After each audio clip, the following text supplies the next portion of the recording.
Kuruta, tumitingkad na pula para sa kamatayan. Tatapusin ko silang lahat. Tatapusin ko sila. Oh, kumusta? Bakit ganyan itsura mo? Huwag mo sabihing natatakot ka na. Kaunti lang ang nabibigyan ng pagkakataon na ganito. Pag natanggap ako, siguradong sa akin nila ipagagawa ang pinakamahirap. Kagaya ng ipapahanap nila sa akin ang pinakamakamandag na hype dito sa ibabaw ng mundo. O kaya naman ay ipapatapos sila sa akin ng isa sa pinakama-impluwensyang tao na naninirahan sa bansang ito. Hindi ko sila bibiguin. Matutuwa sila sa kalalabasan ng trabaho ko. Tumahimik ka. Mabuti pa wag mo na lang akong kausapin. Akala ko ba mga profesional ay hindi maingay? Tama ang sinabi mo, bata. Kapag nagawa niyo yan, ibibigay ko na kagad sa inyo ang kontrata. Hawakan niyo ang proteksyon at ang koleksyon. Kaya mag-iingat kayo sa inyong gagawin. Nasisiguro kong hindi siya nagpapunta sa amin dito. Siya ang magiging distansya sa pagitan namin nung kliyenteng hinahanap ko. Kailangan bumaba hanggang sa maglakong distansya na yon. Hanggang sa magkalapit kami ng loob. At ibahagi niya sa akin ang kanyang mga tinatagong sikreto. Ang isang kolektor ay may dalawang bagay na dapat makamit. Ang una ay magkaroon ng isang pambihirang bagay. Ang pangalawa naman ay mga kaibigan na mapagmamalakihan ng kanyang koleksyon. Siguradong may koneksyon ng mga kolektor. Magkikita sila para ibahagi ang koleksyon sa mga katulad nilang gahaman.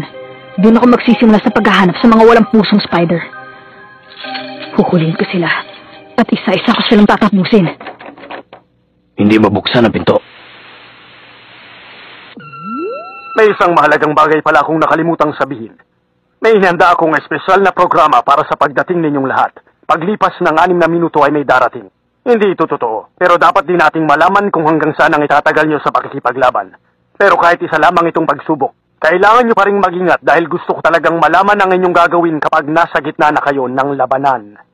Sa madaling salita, ang mahina ay maiiwan at hindi na mapapasama sa inyong misyon. Kung sakaling hindi mo malalampasan ang bahaging ito, siguradong hindi ka makakatagal sa gagawin ninyo kahit mayroong ka pang 9 na buhay. Ang pagiging matatag ang pinakamahinang kondisyon para matanggap sa trabaho ito. Kapag nasa labas ka na ng mansyon ng buhay, pasado ka na. Paano mga bata? Mag-iingat kayo.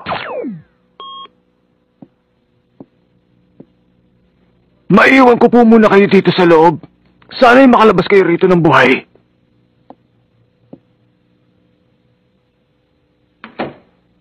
Teka, anong gagawin natin ngayon? Sirain na lang natin yung pintuan para makalabas tayo dito sa loob. Magpapagod ka lang. Meron niyang kapangyarihan ng Nen. Kaya't kahit tayong lahat, hindi natin mabubuksan yan. Isa itong malaking kulungan na gawa sa Nen. Para tayong mga ibon na nasa malaking hawla. Kaya wala na tayong magagawa. 1 metro ang kapal ng pader na ito. Ang sahig naman ay siguradong 5 metro. Aabutin ng 1 oras kapag gumamit tayo ng makina.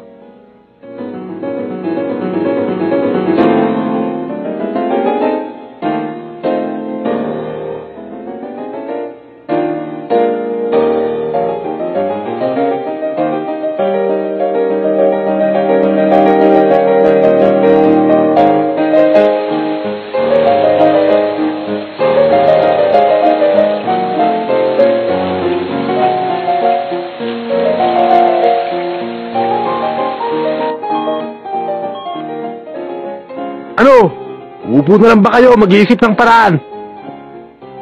Wala nang 4 na minuto. Wala ba tayong gagawin para makalabas dito? Alam ko na. Bakit hindi pa tayo magdesisyon kung anong kukunin ng bawat isa para hindi na tayo magagawan pagkalabas? Nakapag-desisyon na ako.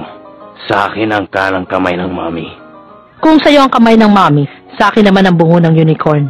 Teka muna. Dapat nating intindihin yan kapag nakalabas na tayo dito ng buhay. Tamang sinabi nito, Chino. Dapat ngayon ay nagtutulong-tulong tayo mag-isip kung paano tayo makakalabas dito. Alam ko na. Ang kukunin ko naman ay ang buhok ng artistang si Sarah para sigurado patitignan ko ang kanyang DNA. Alam mo, kalmadong-kalmado itsura mo bilang isang baguhan. Hindi naman sa kalmado lang ako ngayon. Naisip ko lang na mas mabuti siguro kung wala muna akong gagawin.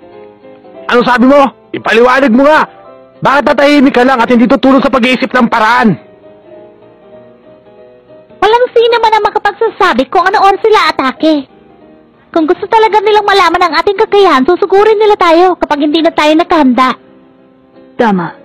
Sa palagay ko, yung sinabi niyang 6 na minuto ang pinakamalaking patibong sa palabas na inhanda nila. Masyado yung mahaba para maghintay.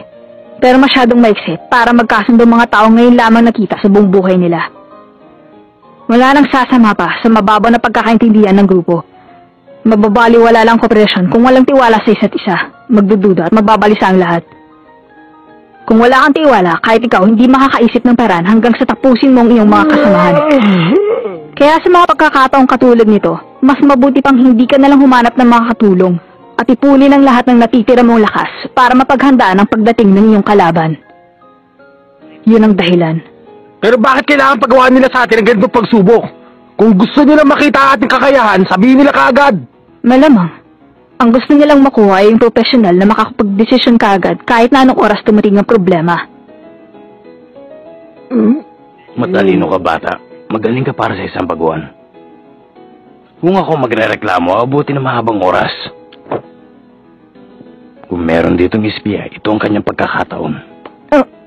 Kung hindi ako nagkakamali, ganun na nga nangyari. Saan ka pupunta? Baba nyo. Hindi naman nakasaradong banyo eh. Huwag kang mag-alala, meron pa tayong 2 minuto. Sa sobra pa yun. 2 minuto pa.